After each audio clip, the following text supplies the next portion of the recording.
Hello friends, आज के chemistry capsule में हम जो कॉन्सेप्ट देखने वाले हैं वो है रिएक्टिविटी और स्टेबिलिटी ऑफ दीज एनायॉन्स।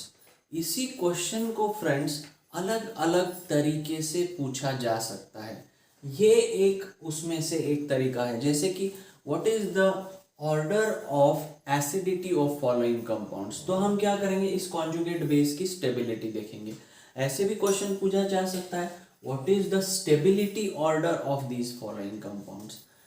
अभी इधर इसको कुछ अलग तरह से पूछा गया है, विच इज बेटर न्यूक्लियोफाइल। यानी हमें इधर क्या ढूंढना है, कौन सा कंपाउंड हाईली अनस्टेबल है। जो कंपाउंड हाईली अनस्टेबल रहेगा वो बेटर न्यूक्लियोफाइल रहेगा, वो अच्छे से रिएक्ट करेगा। तो फ्रेंड्स, इसको समझने से पहले, इसकी और गहराई में जाने से पहले हम लोग एक एनालॉजी देखेंगे। तो फ्रेंड्स, ये है राज और ये है सिमरन। राज को सिमरन से प्यार है और उसे उसके साथ शादी करनी है। इसमें दो फैक्टर्स है। राज के फादर जो राज को सपोर्ट कर रहे हैं, सिमरन के फादर जो अपोज कर रहे हैं। तो फ्रेंड्स, अगर मैं इसे न्यूक्लियोफाइल मान लूं तो इसके ऊपर कौन से दो फैक्टर्स अफेक्ट कर रहे हैं इसके प्यार को। एक तो राज के फादर और एक सिमरन के फादर। राज के फादर क्या कर रहे हैं, इसकी स्ट्रेंथ, इसके प्यार की स्ट्रेंथ बढ़ा रहे हैं, और सिमरन के फादर क्या कर रहे हैं, इसे वीक बना रहे हैं। In the similar way friends, इधर जो न्यूक्लियोफाइल है वो उसकी स्ट्रेंथ बढ़ाने वाले कुछ फैक्टर्स है और उसकी स्ट्रेंथ कम करने वाले कुछ फैक्टर्स है। अभी हम इधर कंपैरिजन कर रहे हैं इन एनायॉन्स का। तो ये एनायॉन्स बेटर न्यूक्लियोफाइल कब रहेंगे, जब ये नेगेटिव चार्ज की शक्ति बेहद ही ज्यादा होगी, ज्यादा से ज्यादा होगी। जितना शक्तिशाली, जितना पावरफुल ये नेगेटिव चार्ज होगा उतना ही ये बेटर न्यूक्लियोफाइल होगा। और जितना ज्यादा ये स्टेबल बनेगा उतना कम वो रिएक्टिव रहेगा। तो फ्रेंड्स, अभी देखते हैं CH3COO माइनस को। तो ये CH3COO माइनस का जो नेगेटिव चार्ज है ये क्या हुआ है फ्रेंड्स, डीलोकलाइज हुआ है। ये क्या हुआ है, डीलोकलाइज हुआ है इन दो ऑक्सीजन्स के ऊपर। तो डीलोकलाइजेशन क्या करता है, चार्ज को स्टेबल बनाता है। यही मान लो ना, कोई भी चार्ज हो या कोई व्यक्ति हो, वो स्टेबल कब रहता है, उसे अगर आप घूमने फिरने की आजादी दो। तो किसी को अगर आप बांध के रख रहे हो तो वो लोकलाइज्ड पोजीशन में फ्री महसूस करेगा क्या, स्टेबल महसूस करेगा क्या, नहीं। इस तरह से अगर ये डीलोकलाइज होगा तो ये स्टेबल फील करेगा, और स्टेबल फील करेगा तो वो रिएक्टिव रहेगा क्या, नहीं। इन तीनों में अगर आप देखोगे तो ये सबसे ज्यादा स्टेबिलाइज्ड है। ये जो स्ट्रक्चर है, दो इक्विवेलेंट रेजोनेटिंग स्ट्रक्चर्स इसे हाईली स्टेबल बना रहे हैं, इसीलिए ये क्या होगा, लीस्ट रिएक्टिव होगा फ्रेंड्स। अगर ये हाईली स्टेबल है यानी कैसा रहेगा, लीस्ट रिएक्टिव। क्वेश्चन पूछा गया है विच इज बेटर न्यूक्लियोफाइल। तो ये जो न्यूक्लियोफाइल है ये सबसे, इन तीनों में वर्स्ट न्यूक्लियोफाइल है, सबसे घटिया है ये, क्योंकि ये सबसे ज्यादा स्टेबल है। तो इस न्यूक्लियोफाइल की ओर बढ़ते हैं हम लोग। इसे और गहराई से समझने के लिए मैं इसका कुछ स्ट्रक्चर इस तरह से बना देता हूं। अगर आप इस ऑक्सीजन के ऊपर का नेगेटिव चार्ज देखेंगे तो ये नेगेटिव चार्ज जो है ये रिंग के ऊपर डीलोकलाइज हो रहा है, लेकिन अगर ये नेगेटिव चार्ज का डीलोकलाइजेशन आप इसके साथ कंपेयर करोगे तो ये जो डीलोकलाइजेशन है ये ऑक्सीजन के ऊपर हो रहा है, और ऑक्सीजन जो है वो कार्बन से ज्यादा इलेक्ट्रोनेगेटिव है। और हमेशा ये ध्यान रखिए friends, negative charge is more stable on more electronegative atom, इसलिए ये जो एनायन है ये इससे ज्यादा स्टेबल होगा, क्योंकि इधर नेगेटिव चार्ज जो है वो कार्बन के ऊपर डीलोकलाइज हो रहा है।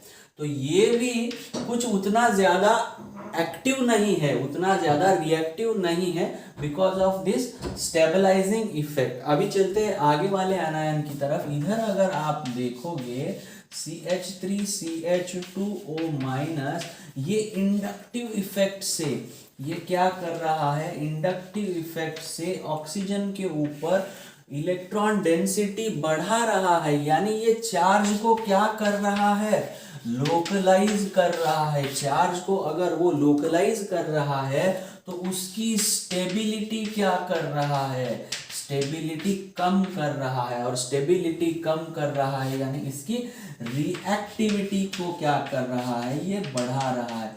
इसकी रिएक्टिविटी क्या हो रही है फ्रेंड्स, बढ़ रही है। यानी इन तीनों में से highly unstable, same question can be asked in this way, which is the highly unstable species in these three। तो ये highly unstable भी है और highly unstable भी है, और ये सबसे बेस्ट न्यूक्लियोफाइल भी है due to this high instability. तो फ्रेंड्स ये थी कॉन्सेप्ट। तो इन तीनों में से सबसे बेटर न्यूक्लियोफाइल कौन है, तो ये इथॉक्साइड आयन है, और सबसे वर्स्ट न्यूक्लियोफाइल कौन है, तो ये एसीटेट आयन है, और ये फिनॉक्साइड आयन जो है ये इन बिटवीन आता है इन दोनों के। तो फ्रेंड्स इसका स्क्रीनशॉट ले लीजिए, और एक ऐसा ही एक गहराई से समझने के लिए और एक क्वेश्चन हम इसके बाद में देखने वाले हैं। तो फ्रेंड्स अगला सवाल बोर्ड पे है, हमें इनकी न्यूक्लियोफिलिसिटी की ऑर्डर में अरेंज करना है। तो फ्रेंड्स ये है हाइड्रोक्साइड, मिथॉक्साइड और एसिटिनिलाइड और एसीटेट आयंस।